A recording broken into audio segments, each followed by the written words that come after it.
Buenas noches, soy Marielos Monzón y junto a mi colega Ben Keichin estamos nuevamente con ustedes en este espacio de información y análisis Punto de Encuentro.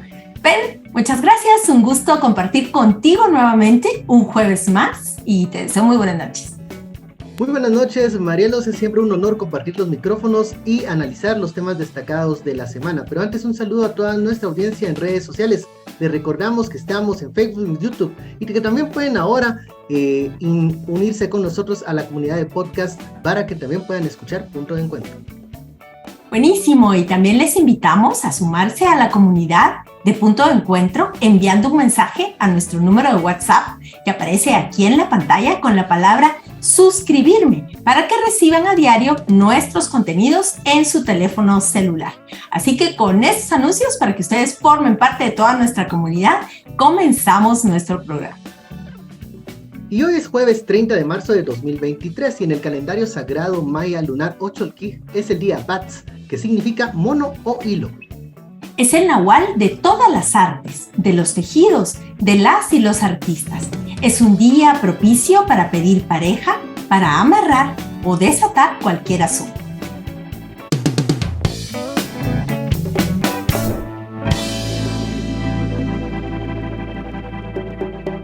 Y vamos ahora en Punto de Encuentro con el primer tema de nuestro programa. Y es que el 20 de marzo, la Fiscalía contra la Impunidad del Ministerio Público, a cargo del fiscal Rafael Curuchiche, presentó una solicitud de retiro de antejuicio contra el candidato presidencial del partido Cabal, Edmond Mulet. Según el fiscal, el candidato se pronunció públicamente y presentó 2 memoriales en los que pide el cese de la persecución a periodistas sin ser parte de un proceso judicial.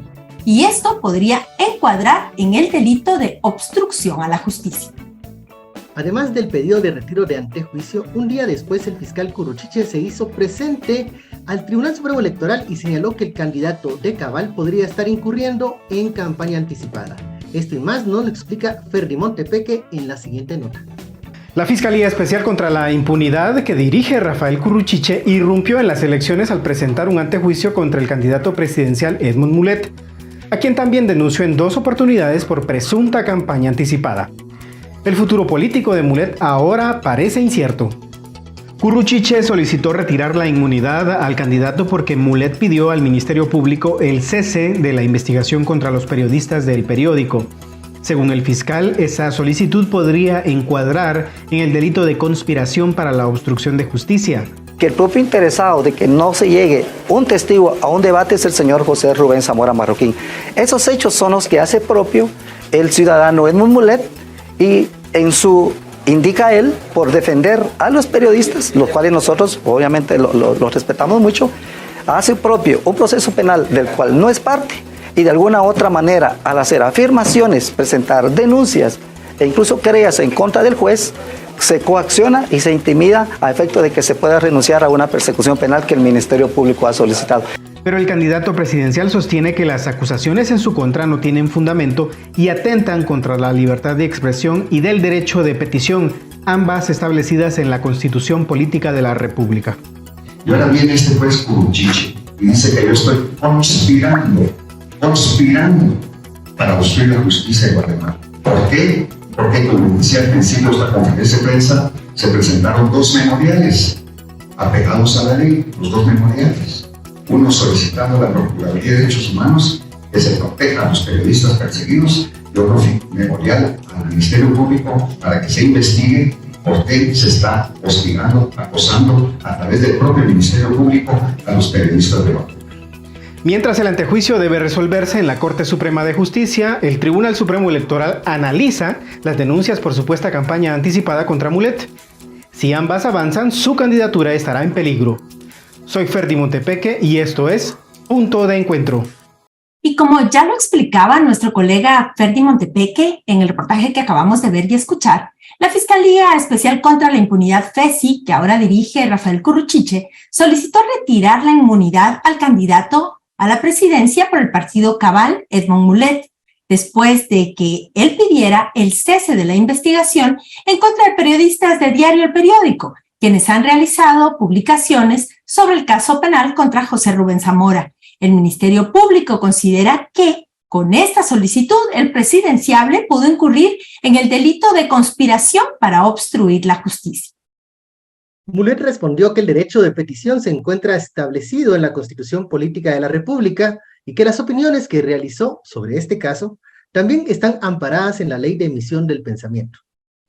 El fiscal Curuchiche además acudió al Tribunal Supremo Electoral para señalar a Mulet de realizar campaña anticipada a través de las conferencias de prensa en las que se refirió a la persecución penal contra periodistas, así como dar una entrevista al programa CNN en español antes del inicio oficial de la campaña política. En esa entrevista, Edmond Mulet se refirió al mismo tema. Del antejuicio aún no se conocen detalles sobre su trámite, mientras que el TSE anunció que la Inspección Electoral iniciará una investigación sobre las acusaciones por campaña anticipada contra Mulet, que posteriormente decidirá si emite alguna sanción contra el candidato. El Pleno del TSE ya revocó una inscripción por campaña anticipada, la de Roberto Arzú, del partido Podemos. Y en anteriores procesos electorales, el tribunal revocó inscripciones, incluso de candidatos que ya contaban con su credencial. Y precisamente para hablar de este tema nos acompañan esta noche el candidato Edmond Mulet del partido Cabal y el abogado y analista Goyo Saavedra. Bienvenidos a ambos y muchas gracias por estar aquí en Punto de Encuentro. Muchas gracias, muy buenas noches. Gracias a ustedes por esta oportunidad. Muchas gracias. Igualmente. Muchas gracias a ambos por estar aquí, como decíamos, y quisiéramos empezar con una pregunta para el candidato Edmond Mulet, que estaría como dividida en dos partes.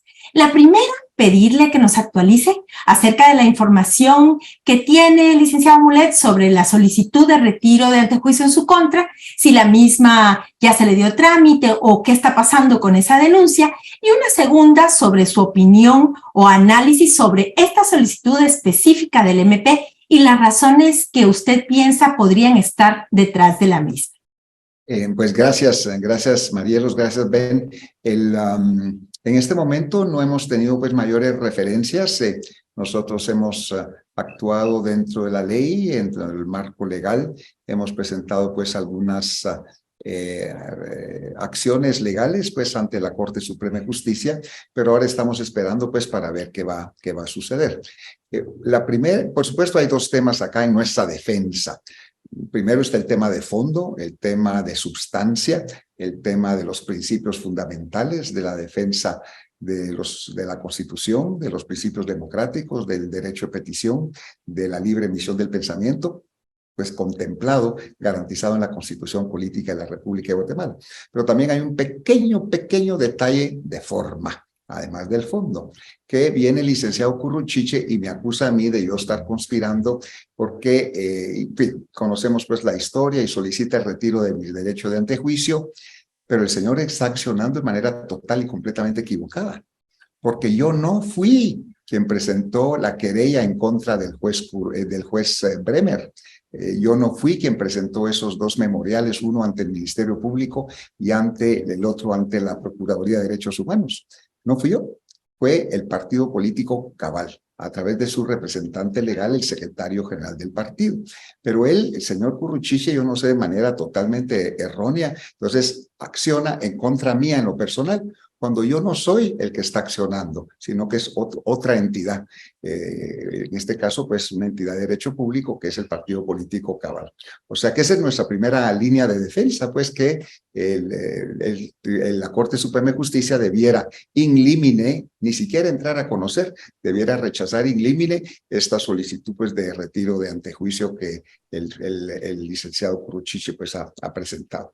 O sea que en ese sentido estamos pues tranquilos, estoy seguro pues que el Pleno de Magistrados de la Corte Suprema de Justicia hará lo correcto y que no va a aceptar pues una solicitud de esa naturaleza, porque desde el principio pues están señalando, están acusando, están accionando en contra de alguien, que soy yo, que no tiene legalmente nada que ver con las acciones que él dice que estoy realizando. Entonces yo creo que ahí vamos a poder parar esta insensatez, esta acción, evidentemente con fines políticos o ideológicos, yo no sé, pero que no tiene ningún fundamento legal. incluso si ellos deciden enderezar estas acciones en contra del partido político cabal, también ahí ya entraremos al fondo del asunto, al contenido, que también estamos, pues yo estoy absolutamente convencido que es una aberración lo que el Ministerio Público a través del licenciado Curruchiche pues quiere hacer. Y si permitimos que estas cosas sucedan, si permitimos que se avance en este acoso, en este hostigamiento, en estas amenazas en contra de periodistas, vamos a proseguir en ese camino que nos estamos deslizando poco a poco a un modelo como el de Nicaragua. Entonces ya llega un momento en que tenemos pues que hacer un frente común, pues todos los guatemaltecos que creemos en la libertad, en la Constitución, estos principios fundamentales de la democracia, para poner un alto aquí a esta situación pues de degradación institucional pues que estamos sufriendo. O sea, Licenciado Mulet, ahí perdóneme que lo interrumpa, una pregunta. ¿Usted cree que lo que hay detrás de esta acción del Ministerio Público es realmente castigarlo, entre comillas, por haber hecho una defensa de los periodistas, o en realidad hay otros motivos para no dejarle participar? Pues no, sería especular, no conozco pues las razones, los motivos o qué es lo que realmente impulsa a la gente del Ministerio Público, al licenciado Curruchiche a hacer estas cosas. Sin embargo, hemos visto que hay algún sector que está influenciando al licenciado Curruchiche. Por ejemplo, hay elementos de una entidad que se llama Fundaterror, o elementos que forman parte de esa entidad Fundaterror, que 2, 3, 4, 5 días antes de que el Ministerio Público accione o haga tome una decisión en relación a determinado caso, ya lo está anunciando. En el caso mío, desde hacía varios días, yo no me había dado cuenta, desde varios días estaban diciendo que el día lunes a tal hora van a haber acciones pero así dejaban señalando pues como que esas posibles acciones, y ahorita han estado también el tema de la denuncia ante el Tribunal Supremo Electoral por supuesta campaña anticipada. Esas denuncias del licenciado Curruchiche 2 o 3 días antes, ya esta gente de Fundaterror ya las estaban pues anunciando. Entonces hay una evidente colusión entre una entidad que no es del Estado, que no es del gobierno, pero que está influenciando pues las acciones del licenciado Curruchiche y de la FESI en este momento, y eso por supuesto es muy, muy preocupante, porque no se ve pues que haya una libertad de acción, sino que están al servicio de algún grupo, de alguna ideología o de alguna otra candidatura también. Gracias, doctor Mulet. Licenciado Saavedra, muy buenas noches. ¿Cuál es su opinión jurídica sobre la solicitud de retiro de antejuicio que presentara la FESI contra el candidato Mulet, y sobre si el fiscal Curruchiche pues está legitimado para hacer estas acciones, para presentar estas denuncias por campaña anticipada que luego presentó ante el Tribunal Supremo Electoral? Ok, yo considero que cualquier persona que ama Guatemala, que cualquier persona que va a respetar el Estado de Derecho y que tiene por fin velar por el estricto cumplimiento de los derechos consagrados en la Constitución, de las libertades, ¿verdad? Una persona que quiere vivir en democracia y en libertad, tiene que ser claro que la libertad de expresión es un interés de todos los ciudadanos, de todos los guatemaltecos. Expresarse en favor y en defensa de la libertad de expresión, expresarse sobre el alcance de derechos y libertades, es un derecho fundamental de los guatemaltecos que vivimos en democracia. Y con ese sentido, cualquier tipo de solicitud, cualquier tipo de gestión no es una obstaculización. Al contrario, es ejercer el derecho o de petición o de libre expresión. Si lo hacemos a través de un medio de comunicación, si lo hacemos a través de un medio social de difusión, estamos ejerciendo nuestra libertad de expresión. Y si lo hacemos canalizándolo a través de una solicitud a las instituciones, lo estamos ejerciendo a través de nuestro derecho de petición. El resultado de esto, cuando se trata de una libertad de expresión y no hay una vulneración a derechos de intimidad de una persona, sencillamente lo único que podemos hacer es estar en descontento o en desacuerdo y expresarlo conforme los mismos ejercicios de la libertad de expresión.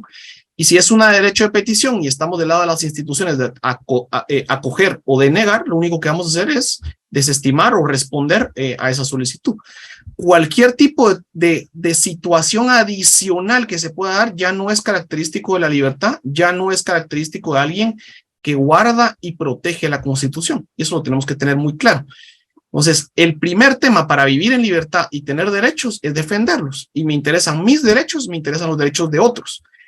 Cuando está sucediendo un tema respecto de medios de comunicación o periodismo, la voz es de todos los ciudadanos. Entonces, en ese sentido, cuando no haya una situación de hecho de por medio, no me parece que expresarse o girar solicitudes sea más bien cumplir con el Estado de Derecho, ejercer nuestros derechos y ejercer nuestras libertades, sea por un partido político, sea por una asociación cívica, sea por un individuo, sea por otro. Me parece que eso es un derecho de ciudadanos y de guatemaltecos y tenemos que acostumbrarnos a vivir en esa democracia. Creo que eso lo tenemos que tener presente todos los ciudadanos y creo que hay suficientes guatemaltecos que amamos nuestro país, que amamos nuestras libertades, que queremos oportunidades y que estamos dispuestos a seguir viviendo en democracia. Y no creo que tengamos que renunciar a eso. Por eso mismo me parece que la gestión de un antejuicio en este parámetro, pues el tema de los pormenores de la solicitud no los conozco. El contenido de la solicitud no lo conozco. Quien la haya gestionado, pues ya nos ha explicado el doctor Mulet cómo ha sido. Pues me parece que de una u otra forma, si es una solicitud y si es un ejercicio de libertad de expresión, y eso es lo que sí se ha difundido, que por las mismas palabras del fiscal se puede entender por la población, no veo que haya ningún tipo de vulneración y creo que lo que toca es enmendarlo y ahí yo creo que el fiscal pues tiene digamos mecanismos para enmendarlos y si no lo hiciera él, lo podrá hacer una autoridad superior y en todo caso le corresponde a la Corte Suprema entender que esto no es una situación que pueda poner en peligro las instituciones o pueda poner en peligro cualquier tipo de investigación. Al contrario, quien teme la verdad va a tratar de silenciarla. Y no hay posibilidad de silenciar la verdad en un mecanismo de democracia. En democracia amamos la verdad, podemos confrontar las verdades que expresan otros con otras verdades, con nuestro ejercicio de derechos, pero silenciar en ningún momento es el camino. Gracias, licenciado Saavedra. Solo una puntualización antes de la próxima pregunta al doctor Mulet. ¿Le corresponde a un fiscal del Ministerio Público, en este caso al licenciado Curuchiche, ir al Tribunal Supremo Electoral y decir tal o cual candidato hace campaña anticipada? ¿Eso es parte de sus funciones? ¿Está en la ley? Miren, yo no conozco el contenido puntual de esa gestión, me sorprende. El tema de la campaña anticipada no es un tema penal, en ningún momento es un tema delictivo, es más bien un tema administrativo y que es competencia del Tribunal Supremo Electoral. En ese sentido, yo creo que también no hay que, digamos, hacer un tema mucho más grande de ese aspecto y más bien hay que conocerlo como población, que esa no es una competencia. Sin embargo, respecto de la gestión puntual, hay una parte de la Constitución que al hablar de las funciones del Ministerio Público habla del cumplimiento de las leyes en el país y eso es muy amplio, ¿verdad?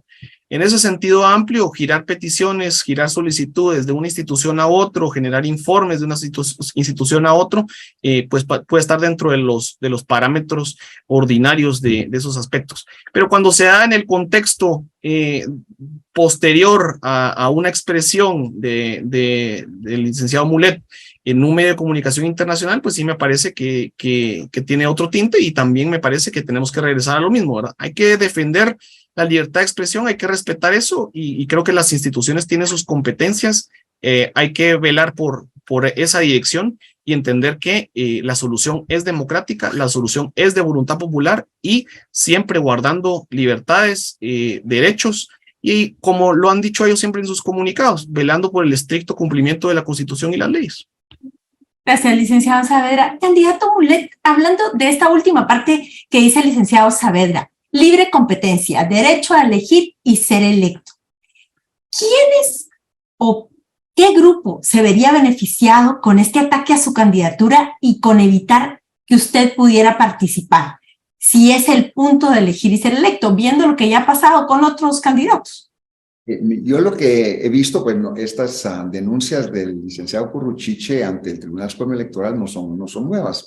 Él presentó tres denuncias. Primero fue al Tribunal Supremo Electoral un día martes y presentó una denuncia en contra mía porque yo estaba dando conferencias de prensa y él decía que a través de esas conferencias de prensa yo me estaba promocionando y me estaba dando a conocer y que él lo calificaba como campaña anticipada.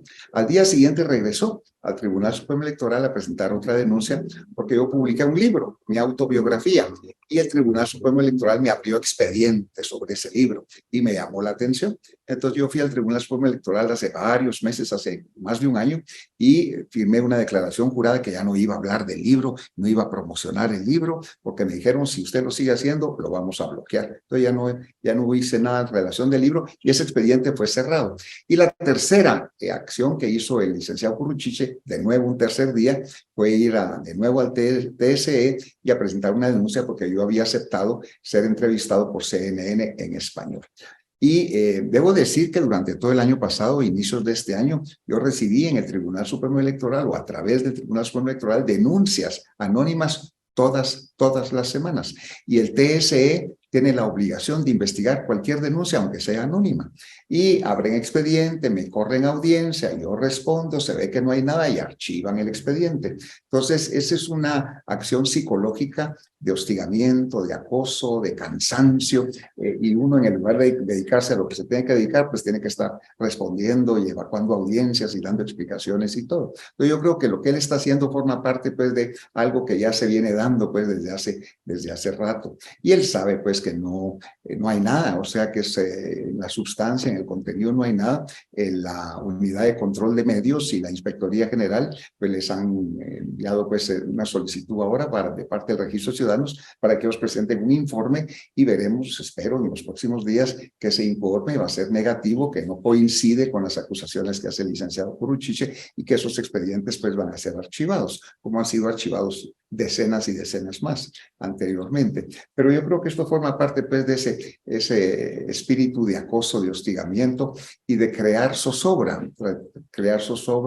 incertidumbre, dudas en mis seguidores, en mis candidatos a alcaldes, candidatos a diputados, en la gente pues que nos apoya, porque la gente se pone nerviosa y van a bloquear a Mulet, no va a Doctor Mulet, parte de esto también. Doctor Mulet, disculpe que lo interrumpa, pero esta es una competencia, es una elección y va a haber un ganador. Sacándolo usted de la carrera, ¿quién se beneficia? Bueno, podría ser la mano peluda, o sea, aquí hay varias gentes que se podrían beneficiar de esta situación.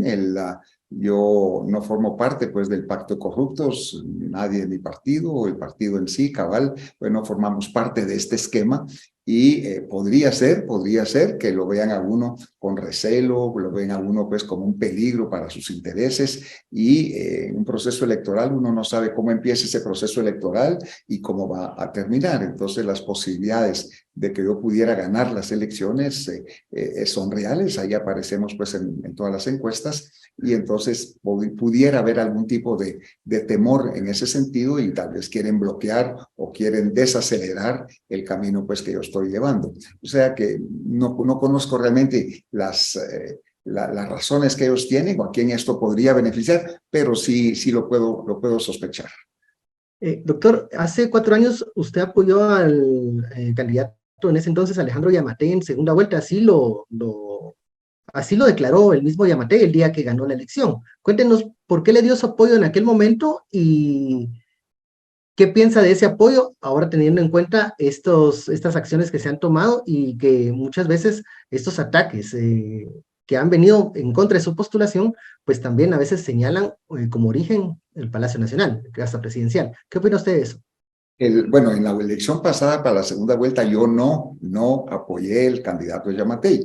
Lo que yo hice fue no apoyar a Sandra Torres para la segunda vuelta. Yo nunca dije voten por Giammattei. Yo lo que sí dije, no voten por Sandra Torres. Yo la conozco, su entorno, sus circunstancias, su historia, etcétera. Y en la vida uno tiene que tomar decisiones. Entonces, en ese momento, mi decisión fue no apoyar a Sandra Torres por diferentes circunstancias. Y no hubo pues ningún tipo de compromiso, ningún tipo de acuerdo. No fue realmente una decisión electoral, política en ese momento de no apoyar a Sandra Torres. Pero jamás dije vayan a votar por Alejandro Giammattei. Y Ahora han pasado los años y hemos visto pues que el desempeño de este gobierno ha dejado mucho que desear, pero no sabemos cómo hubiera sido también si la señora Sandra Torres hubiera sido la que hubiera sido electa. Entonces no podemos pues especular pues en esa dirección. Lo que estamos viviendo ahora es un proceso de degradación institucional muy acelerado, que cada vez más nos acercamos pues a un modelo totalitario similar al de Nicaragua, y que nos corresponde a todos los guatemaltecos como ciudadanos, como responsables políticos y en este caso como candidato a la presidencia, presentar opciones que nos alejen de esa posibilidad de que nuestro sistema democrático se derrumbe y que vayamos camino pues a un proceso de degradación muy acelerado. Hemos visto cómo llevamos ya más de 3 años y medio, por ejemplo, sin elegir magistrados de Corte Suprema, magistrados de Sala de Apelaciones, y en toda la institucionalidad del país pues venimos pues para abajo. Entonces, en este momento se presenta este proceso electoral, nos estamos preparando y vamos a presentar estas opciones de transformación, de renovación, de cambio y volver a poner al Estado y al gobierno al servicio de la gente. El Estado y el gobierno y los gobiernos que hemos tenido, todos estos últimos, le han dado la espalda a la gente. Entonces nuestra intención es esa, volver a poner el Estado al servicio de la gente, y eso pasa también por el respeto de la ley, el respeto de la Constitución, el respeto de los principios fundamentales de la democracia, sin los cuales no podemos convivir. Doctor Mulet, le tengo que preguntar algo al licenciado Saavedra, pero me llama la atención.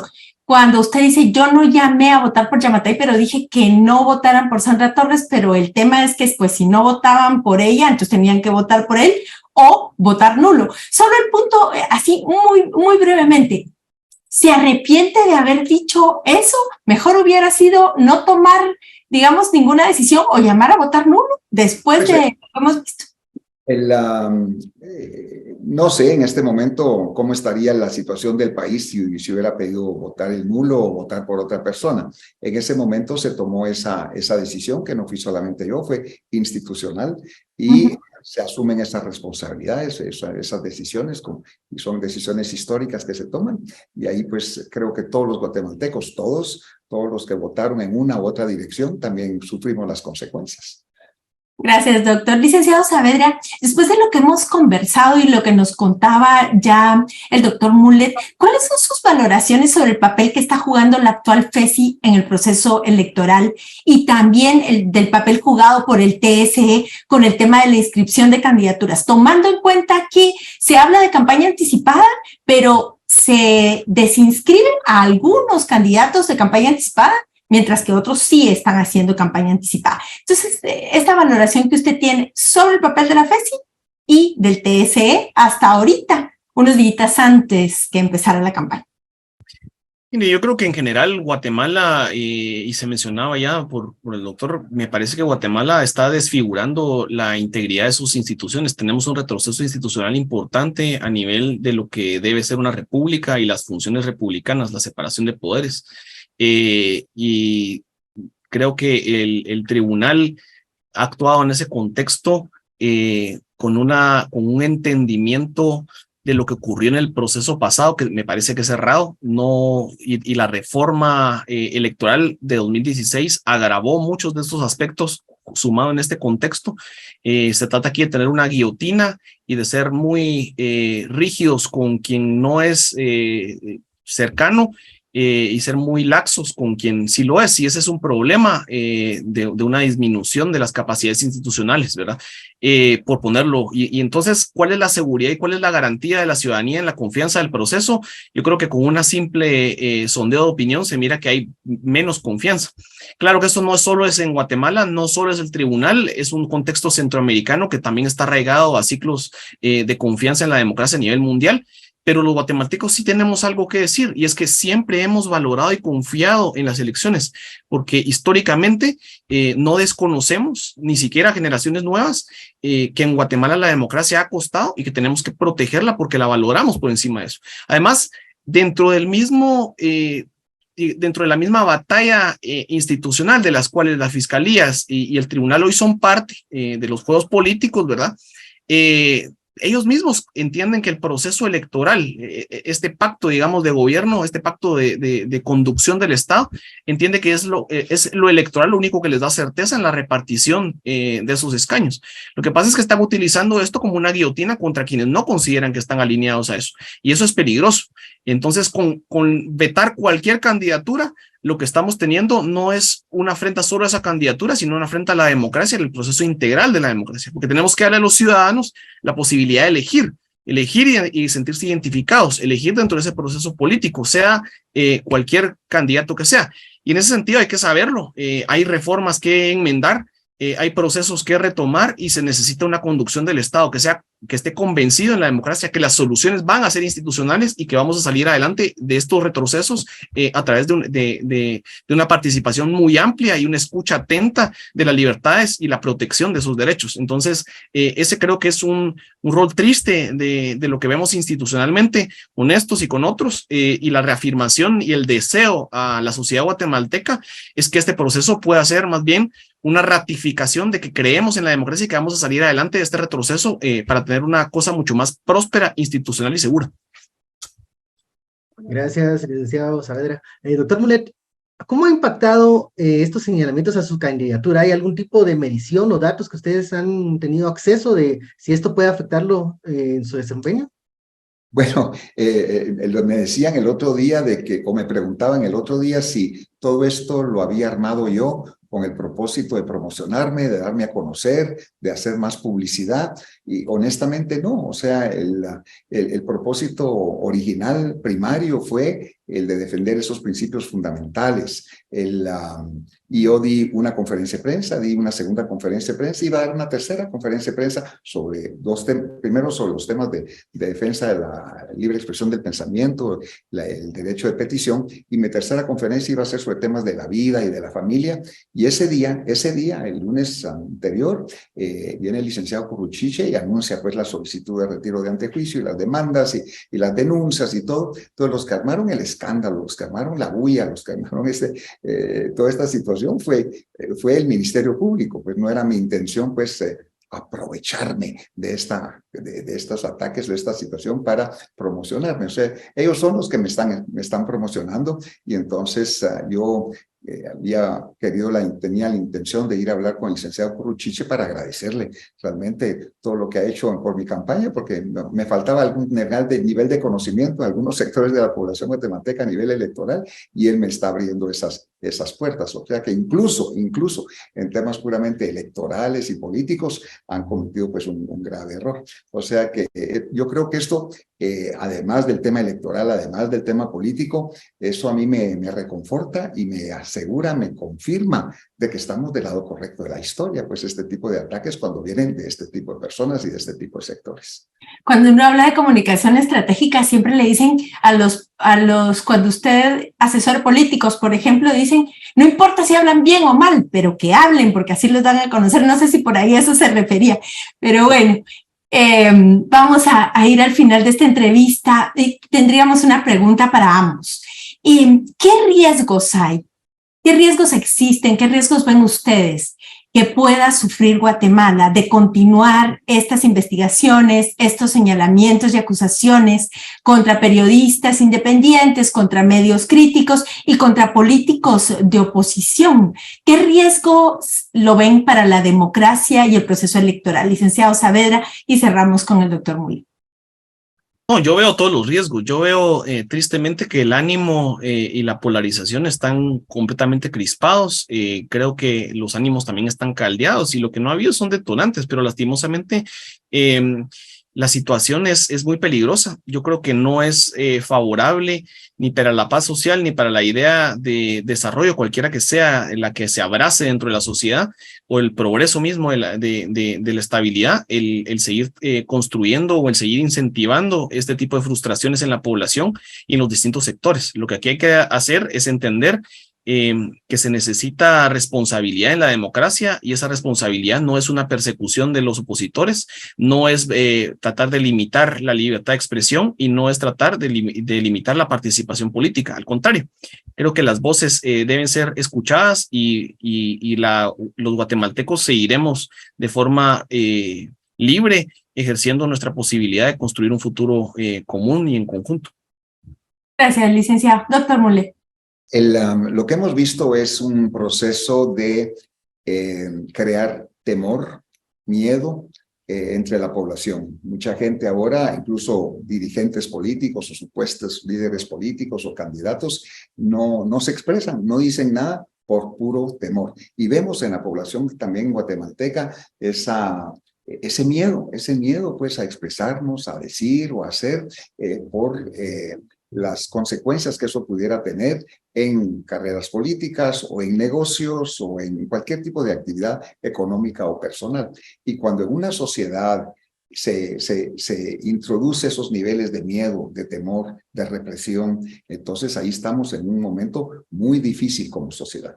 Y lo hemos pasado estas etapas en muchos otros países del mundo, que ahí se van deslizando en ese camino, y cuando la población quiere reaccionar, cuando la ciudadanía se da cuenta de ese momento difícil que está pasando y que no asumió una responsabilidad en un momento dado, después lo llora amargamente, como lo están llorando los nicaragüenses, lo lloraron los venezolanos, lo lloraron los cubanos y muchos otros países donde se ha pues instituido un sistema totalitario de represión. Y hemos visto ahora en Guatemala acciones pues de violencia en temas no solamente de la ciudadanía en general, sino el tema electoral también. Entonces, si seguimos en este camino, que era su pregunta, Marielos, si seguimos en este camino, vamos a llorar, lo vamos a lamentar profundamente, porque no habremos levantado la voz en su momento para defender lo fundamental.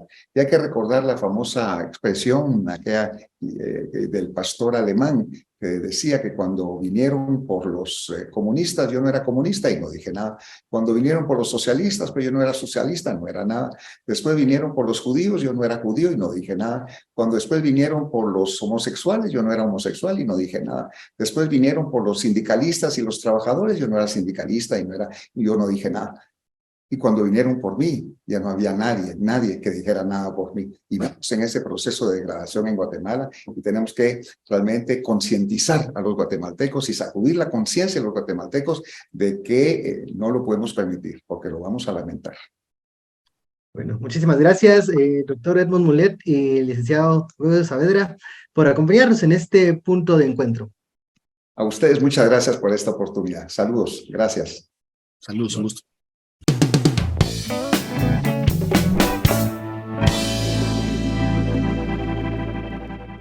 Es momento de conocer la historia de una joven mujer guatemalteca que desde el campus universitario de la USAC lucha por hacer de Guatemala un país más justo para todas las personas. Hablamos de Luz Martínez, estudiante de la Escuela de Física y Matemática y lideresa universitaria de la USAC, que trabaja por la inclusión y por poner el conocimiento al servicio de las grandes mayorías.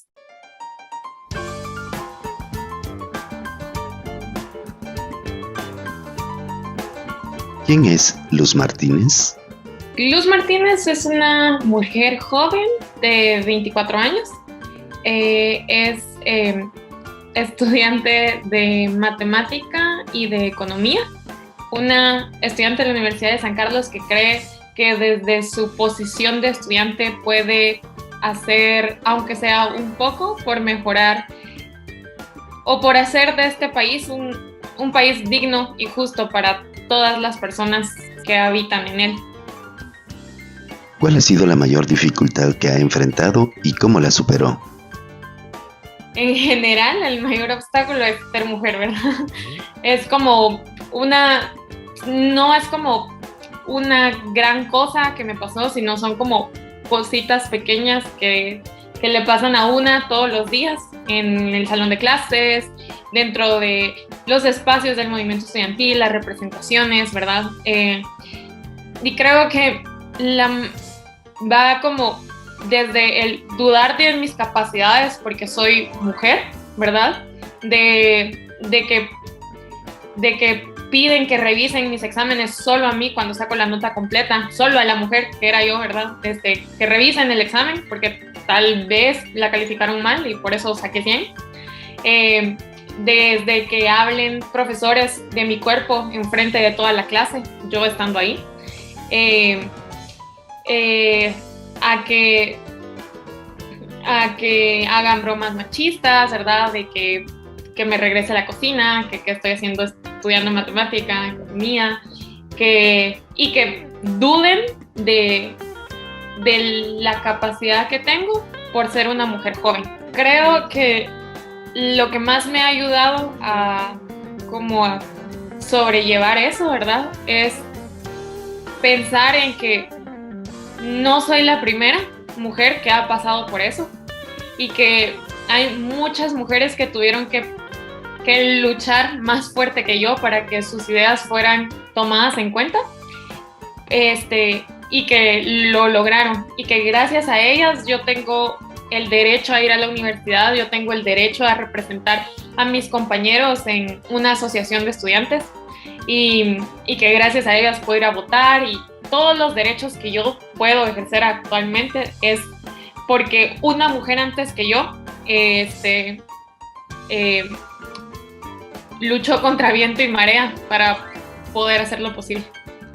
¿Cuál ha sido el mayor aporte que ha hecho a Guatemala? Creo que lo que hemos construido con muchas compañeras y compañeros de la Escuela de Ciencias Físicas y Matemáticas es politizar a los estudiantes de ciencias básicas, ¿verdad? Y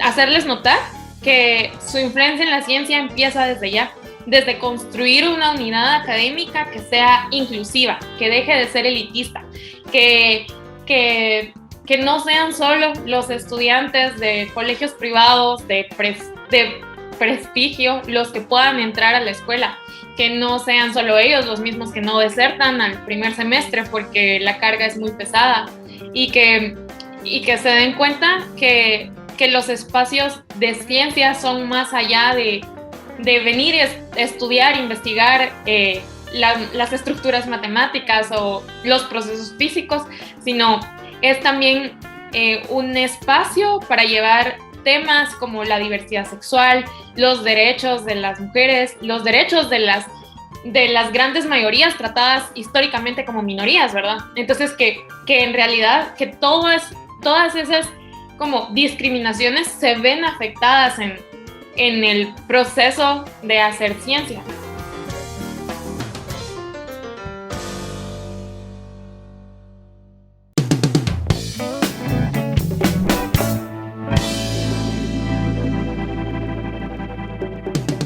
Y en noviembre del año pasado, Miguel Ángel Gálvez Aguilar, en ese momento titular del Juzgado de Mayor Riesgo B, se vio forzado a salir del país ante amenazas, persecución y la presentación de una querella en su contra, a la que la Corte Suprema de Justicia le dio trámite. Días más tarde, presentó su renuncia en la que señaló que la independencia judicial en el país estaba siendo manipulada.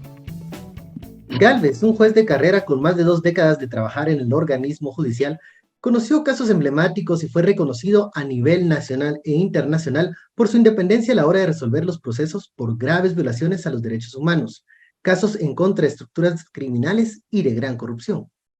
Uno de los últimos procesos que el juez Gálvez conoció fue el del llamado Diario Militar o Dossier de la Muerte, en el que oficiales de alto rango, militar y policial, estaban acusados por el Ministerio Público de delitos gravísimos como asesinatos, ejecuciones extrajudiciales, tortura, violación y desapariciones forzadas de más de 180 personas durante el conflicto armado interno en Guatemala.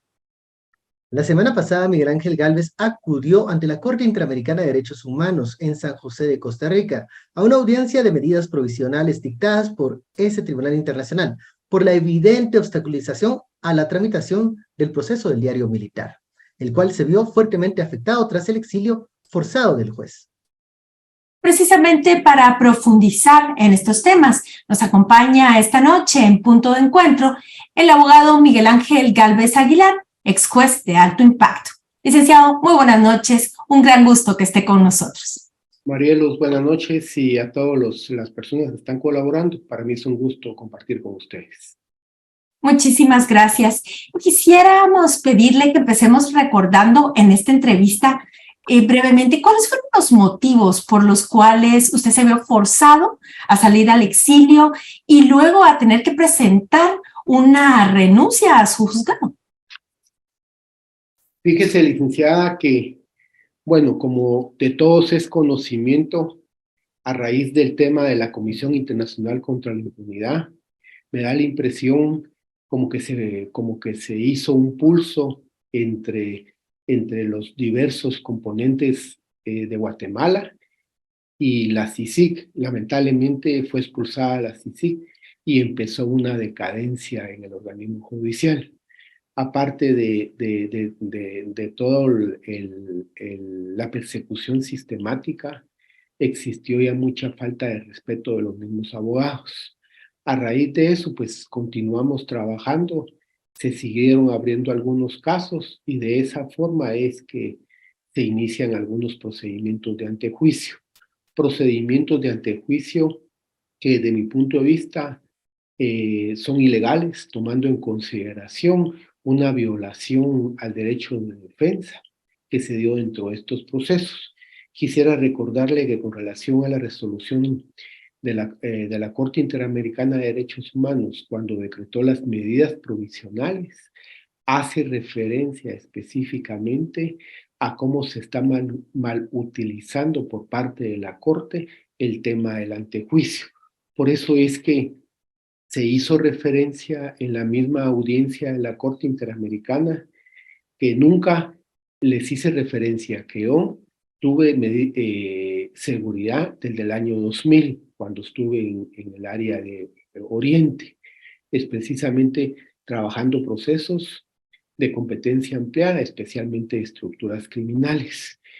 No obstante, para el 22 años prácticamente de tener seguridad, nunca se había puesto tan difícil la situación y da la impresión prácticamente que en los últimos años, a partir de que se expulsa a la Comisión Internacional contra la Impunidad en Guatemala, prácticamente se empezó a debilitar las bases que protegen la democracia, generando en estos años una impunidad para ellos, o sea, las personas continuar en el poder. Se da un desmantelamiento de los controles, ya sean ampliando los mandatos a la Corte Suprema de Justicia, la misma independencia de la Fiscalía,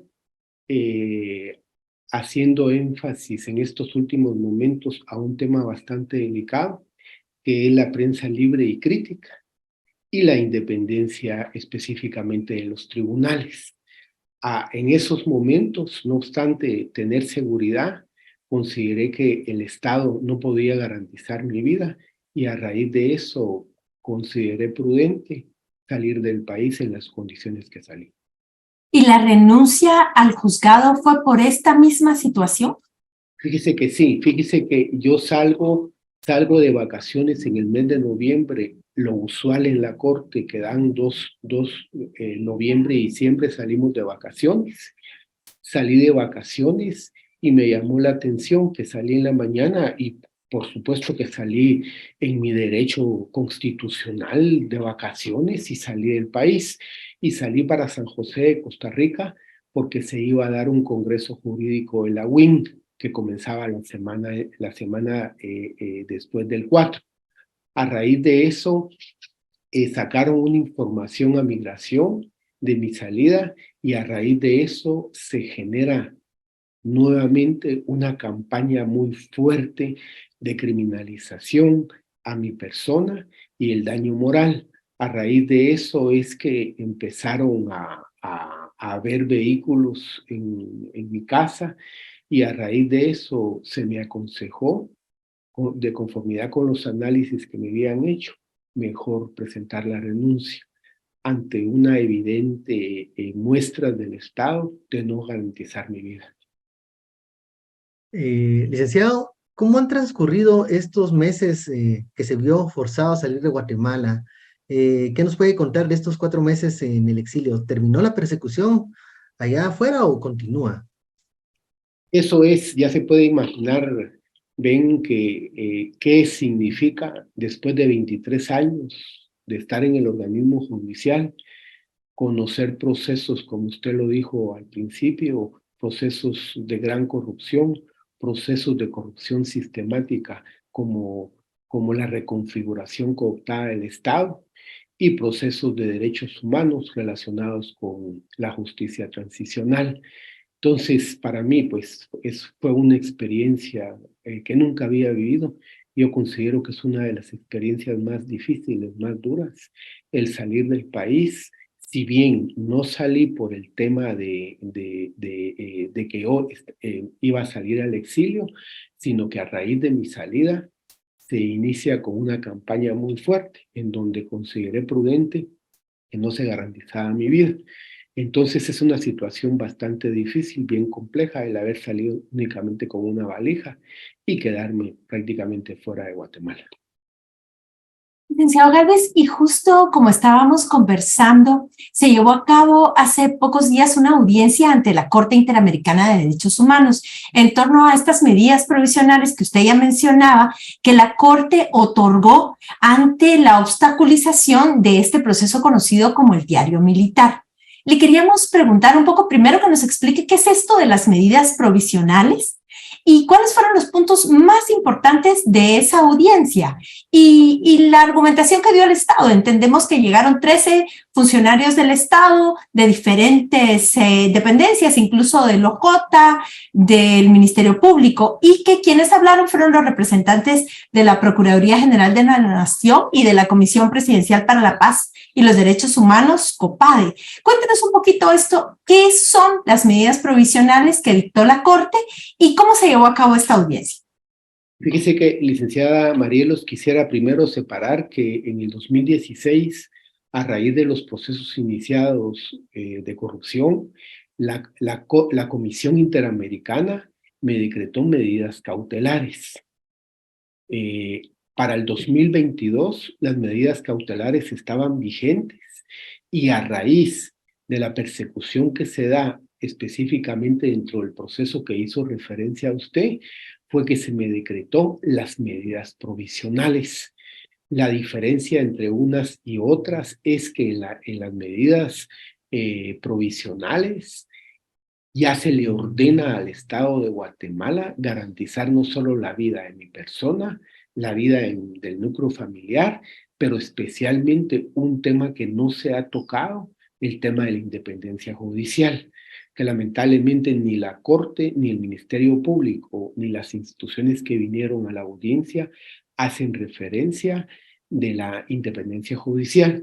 Fíjese, cuando precisamente se decretan las medidas provisionales, un aspecto que me llamó la atención es que se habló de todo en una reunión que tuvimos precisamente con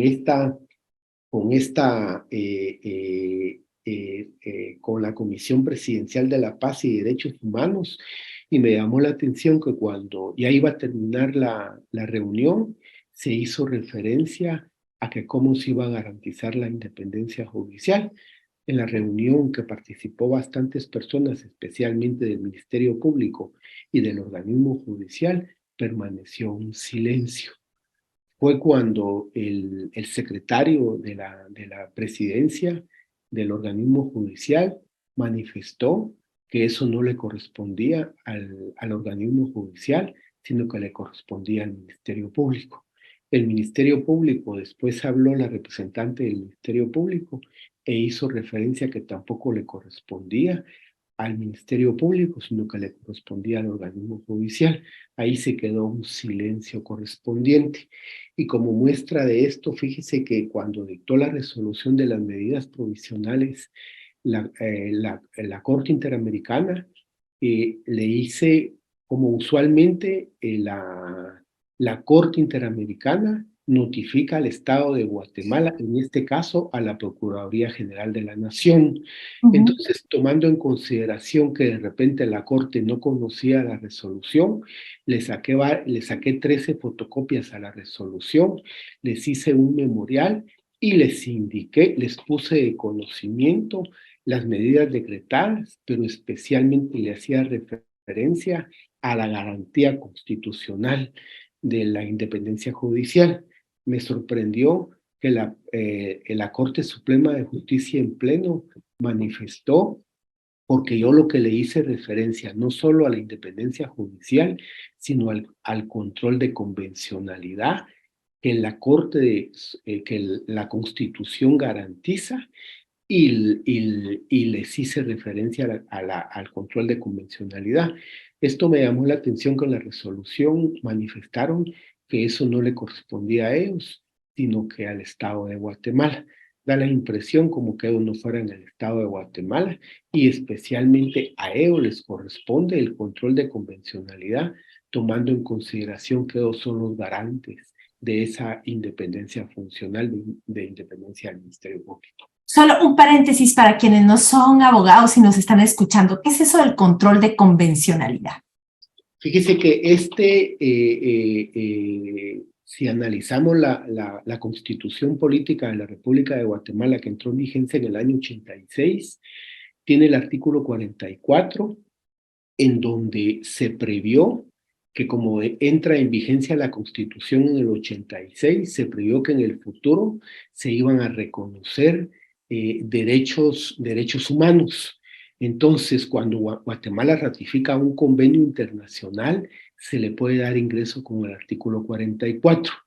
El artículo 46, la preeminencia de los convenios internacionales ratificados por Guatemala en materia de derechos humanos, y el artículo más o menos como 186, en donde el Estado de Guatemala, cuando ratifica los convenios internacionales, se compromete a cumplirlos. Eso es el principio que se conoce con la ley de los tratados, el principio de pacta sunt servanda, en el sentido de que si Guatemala reconoce los convenios de buena fe los tiene que cumplir. Y aquí hay un agregado más: ya no son solo los convenios internacionales, sino que las resoluciones dictadas por los tribunales internacionales, especialmente por la Corte Interamericana. Eso significa que a la hora que se ratifiquen los convenios se tienen que cumplir, más o menos para explicar el tema del control de convencionalidad. Licenciado Gálvez, mejor dicho. La escalada de ataques contra jueces y fiscales independientes no se ha detenido. Hace poco tuvimos en este mismo espacio al juez Carlos Ruano, que a quien, como sucedió con usted, la Corte Suprema pues dio trámite a una querella en su contra. Está también la captura de Orlando López, por ejemplo, el exfiscal que encabezó la Fiscalía de Derechos Humanos, a quien, aunque está en arresto domiciliario, pero quedó ligado al proceso. ¿Cómo analiza la continuidad de estos ataques contra los operadores de justicia que conocieron casos de gran corrupción y graves violaciones a los derechos humanos? ¿Qué mensaje se tiene con esto? Dice que ahí le voy a agregar a una persona que me llamó la atención, que también dictaron orden de aprehensión, Rodman Pérez. Rodman Pérez, la característica de Rodman es que él era abogado, él me estaba ejerciendo la defensa. Entonces me llamó la atención cómo se dictó la orden de aprehensión. Ahora, con relación al tema de Orlando López, este es un tema, bueno, de Carlos Ruano, y de Carlos Ruano especialmente me preocupa porque él es un juez en las condiciones en que yo estoy. Cuando la Corte le da trámite a un antejuicio y nombra un juez pesquisidor, le soy sincero, ese procedimiento carece de todas las garantías constitucionales y procesales, y eso es lo que llama la atención. Yo interpuse procedimientos de amparo, interpuse recursos, y no obstante que la Corte Interamericana se ha pronunciado, y la ley de amparo y la Corte de Constitucionalidad, en el sentido que dentro de un proceso judicial y un proceso administrativo se tienen que garantizar todos los derechos que le asisten a la persona, la Corte es clara en el caso mío de manifestar que el proceso administrativo no es impugnable por ninguna vía. Y de ahí es donde me llamó la atención, en donde le obligan al juez pesquisidor que no le dé trámite a ninguna incidencia, a ningún recurso de mi parte, y que dicte la resolución. Esto se lo pongo de ejemplo para que se dé cuenta o para que se den cuenta las personas que me están escuchando qué significa un proceso para Carlos Ruano. Da la apariencia que prácticamente tiene contados los días salir del país. Y el caso de Orlando López es un caso especial.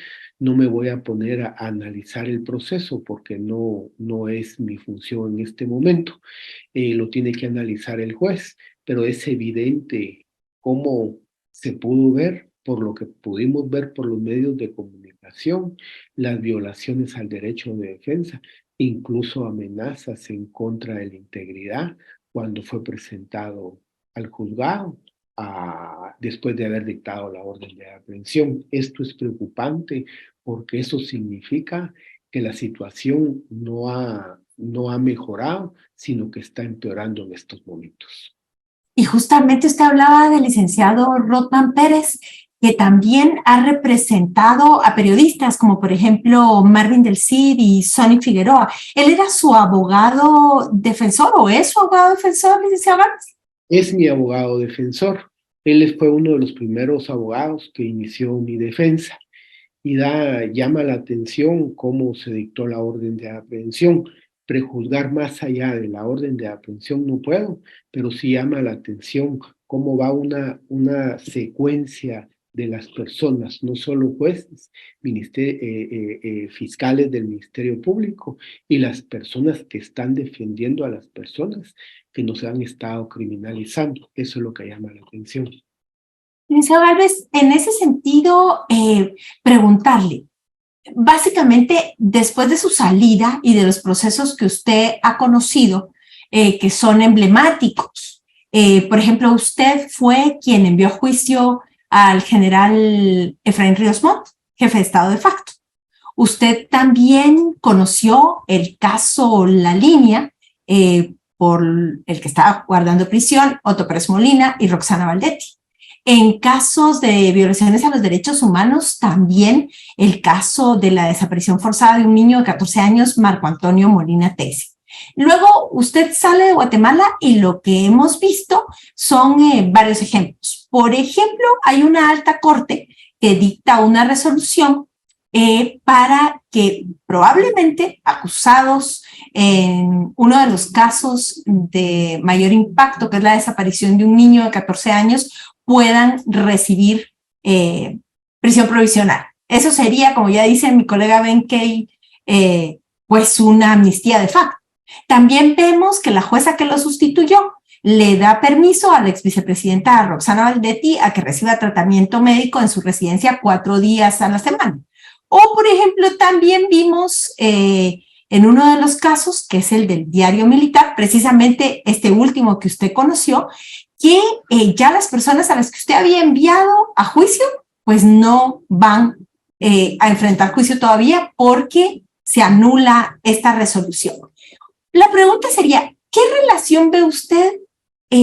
Sabemos que no puede entrar al detalle de los casos, pero ¿qué relación ve usted entre esta persecución, que ya hablaba Ben, a jueces, a fiscales, a investigadores, y lo que está sucediendo con estos casos emblemáticos, por ejemplo, con los que usted conoció? Fíjese, licenciada, que de estos temas pues me ha llamado la atención. No voy a profundizar y como juez soy respetuoso de la independencia judicial. ¿Qué pasó con las medidas? Pues no sé. Lo único que sí quisiera hacerle una comparación, que cómo es posible que esté detenida Virginia La Parra por 4 años de prisión y cómo es posible, haciendo una comparación, que estén en libertad personas señaladas de delitos internacionales, especialmente de desaparición forzada, tortura, ejecución extrajudicial y algunos otros delitos. Esto llama la atención porque esto salió en el periódico el día de hoy y hace referencia que la Corte Interamericana le dice a la Sala que se abstenga de conocer de la resolución proferida por la Corte de Constitucionalidad, donde le ordena decretar las medidas sustitutivas y hace referencia precisamente a estos delitos internacionales. Esto me llamó la atención porque ¿cómo es posible que la Corte Interamericana tenga que pronunciarse en un fallo dictado por la Corte de Constitucionalidad y le dice que se abstenga de conocer hasta que ellos conozcan las medidas provisionales en que están solicitando las víctimas con relación a estas medidas sustitutivas. Es una situación bastante delicada y ahí es donde se puede entender que en todo esto existe un elemento subjetivo, una intención de sacarnos a los jueces que en determinado momento estábamos tratando de garantizar el derecho no solo de los sindicados, pero recuérdese que aparte de los sindicados, también tienen derecho las víctimas. Y las víctimas como personas, no solo agraviadas o en el círculo familiar, tienen derecho a esa protección. Entonces, estos son los temas precisamente que llaman la atención, cómo es posible que se estén dando este tipo de situaciones en Guatemala. Licenciado, nosotros escuchamos pues momentos en esa audiencia que usted tuvo ante la Corte Interamericana, cómo responsabilizaba al Ministerio Público de lo que pudiese pasarle a su persona, incluso a su familia. Luego de esta audiencia en la Corte, ¿qué impacto o qué cambio espera usted que haya en su situación? Bueno, que la Corte Interamericana dicte una resolución acorde a lo que ha acaecido ahí, dejando constancia que la resolución de las medidas provisionales ya está decretada. Dentro de la resolución se emplaza al Estado de Guatemala a que informe cada 3 meses con relación a los avances de proteger la vida, integridad y lo que es la independencia judicial. Esta audiencia me llamó la atención por la cantidad de personas que estaban en la audiencia representando al Estado de Guatemala y me llamó la atención que haya llegado Ángel Arnoldo Pineda Ávila, que es el secretario general del Ministerio Público, y me llamó la atención que también haya llegado Miguel Estuardo Ávila Vázquez, que es el secretario contra la corrupción del Ministerio Público. ¿Por qué tantas personas? ¿Y qué tienen que ver ellos relacionado con las medidas provisionales? Aparte de eso, es que no solo ellos, estaban también José Vicente Mérida Vázquez, que es el subsecretario de la presidencia del organismo judicial, y estaba Cristian Alarcón Duque, que es asesor jurídico del organismo judicial. ¿Cómo es posible que tantas personas hayan participado? Y aparte de eso, también me llamó la atención que participó Ronald Alberto Villalobos López, que es el secretario de la dirección del Ministerio de Relaciones Exteriores. O sea, ¿cuántas personas participaron? Cuando en todo caso los únicos prácticamente que pudieran estar relacionados es el director ejecutivo de la Comisión Presidencial de la Paz y Derechos Humanos y en todo caso la Procuraduría General de la Nación. De la Procuraduría General de la Nación también participó un agente alterno del Estado y jefe de la Unidad de Asuntos Internacionales y participó un profesional jurídico de la Unidad de Asuntos Internacionales de la Procuraduría General de la Nación. Entonces, dése cuenta esa composición de la delegación de Guatemala para analizar el tema de las medidas provisionales decretadas por la Corte Interamericana de Derechos Humanos. ¿Y usted solito, licenciado Gálvez, o le acompañaban? Dice que sí, estaba una persona, un representante de la fundación de Mirna Mac y estaba Segil, la fundación, porque ellos fueron los primeros que iniciaron las medidas precautorias con relación a las víctimas del diario militar. De eso hace años.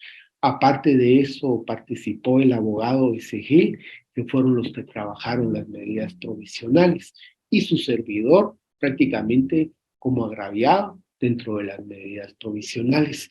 Y aquí llama la atención que participaron algunos especialistas de la Comisión Interamericana de Derechos Humanos, especialmente la relatora para la libertad de expresión, un especialista de derechos humanos de la Relatoría Especial de la Libertad de Expresión, y participó un especialista de derechos humanos de medidas cautelares y medidas provisionales. Este último, ¿por qué? Por las medidas cautelares decretadas a finales del 2016 y las medidas provisionales decretadas en el 2022. Esta persona es específica con relación, pero sí me llamó la atención la participación de la Relatoría Especial de la Libertad de Expresión. Gracias, licenciado Gálvez. Vamos a ir terminando esta entrevista, pero básicamente quiere decir que cuando la Corte Interamericana haga una resolución, lo que tiene que garantizar, en este caso, el Estado de Guatemala es cumplir con la resolución de la Corte. ¿Sería correcto? Ese es el control de convencionalidad. Eso es precisamente, si Guatemala ratifica los convenios internacionales relacionados con derechos humanos, es una obligación que se cumpla específicamente con dichas resoluciones.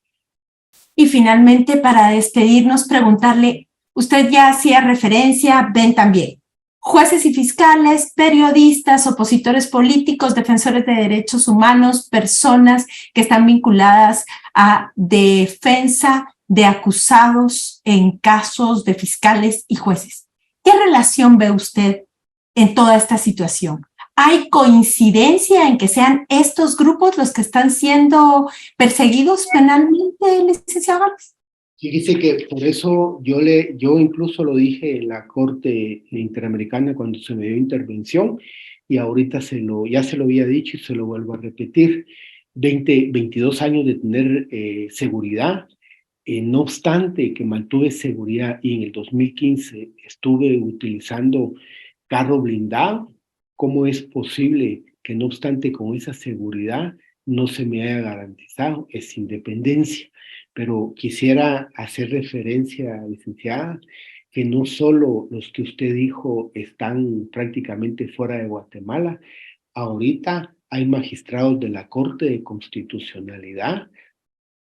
El ejemplo es Gloria Porras, que ella fue elegida legalmente como magistrada de la Corte de Constitucionalidad, no la juramentaron y tuvo que salir, sin perjuicio que hay otros magistrados de la Corte de Constitucionalidad. También ahorita, actualmente, hay magistrados de la Corte Suprema de Justicia, una persona que ya salió, y aparte de eso, ya estaríamos hablando del tema de la FESI. Recordemos que el tema de la FESI es la Fiscalía contra el Crimen Organizado, que creó la CICIG para trabajar conjuntamente en las investigaciones en algunos procesos.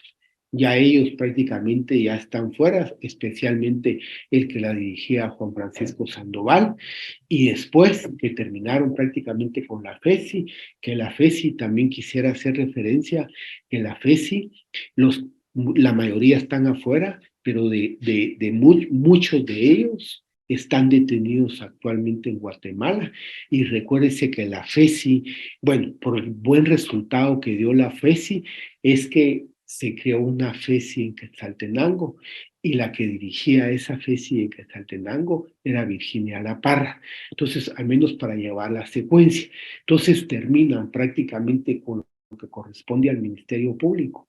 No solo haber iniciado procesos, muchos de ellos salir, algunos detenidos, posteriormente se siguió con el organismo judicial, y de ahí se da cuenta, nos podemos dar cuenta que una de las primeras en salir es Erika Aifán, que era la que tenía los procesos más recientes, especialmente con el tema de corrupción, y posteriormente que sale Erika, se inicia el antejuicio en contra de mi persona. O sea, ahí se mira toda la secuencia que lleva, y aparte de eso, por supuesto, hay que reconocer que nosotros se hace más referencia, y disculpe que me incluya yo, por ser muy sensibles, por estar en un aparato de justicia, pero aparte de eso, hay abogados prácticamente fuera del país, hay defensores de derechos humanos, defensores de la tierra, o sea, no se ha concretado solo a determinado grupo.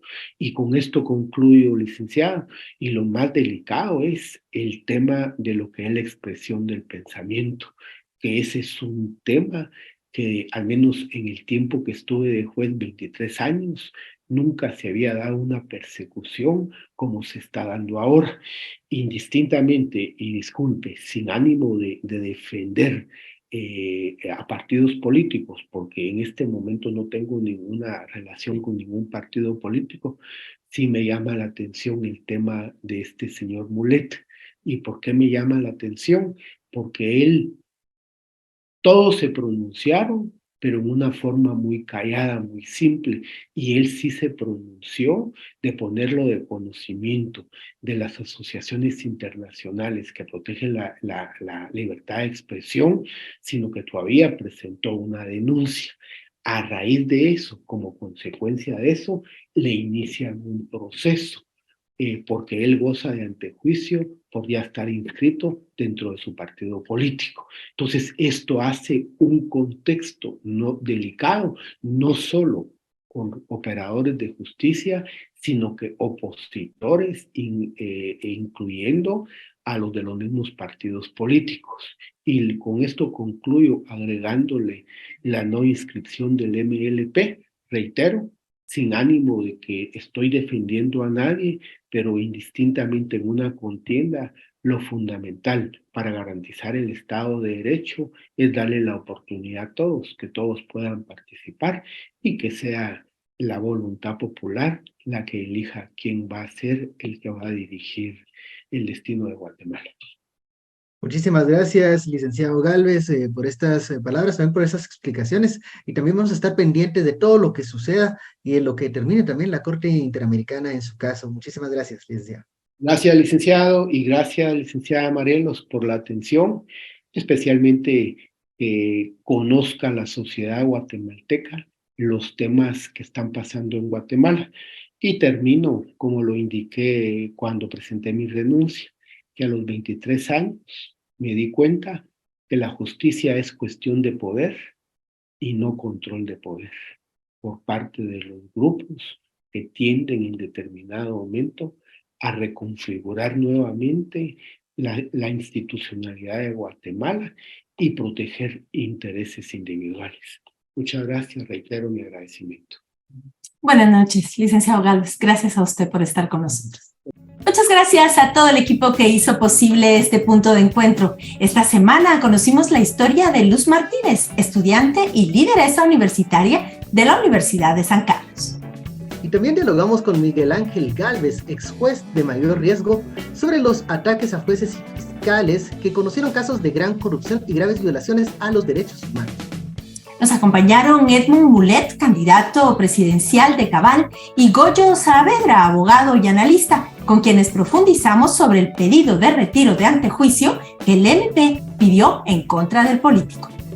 Fue un placer compartir con ustedes este espacio de análisis e información. Les invitamos a que nos sigan en nuestras redes sociales como Punto de Encuentro. Buenas noches, Marielos, y muchas gracias a quienes nos acompañaron.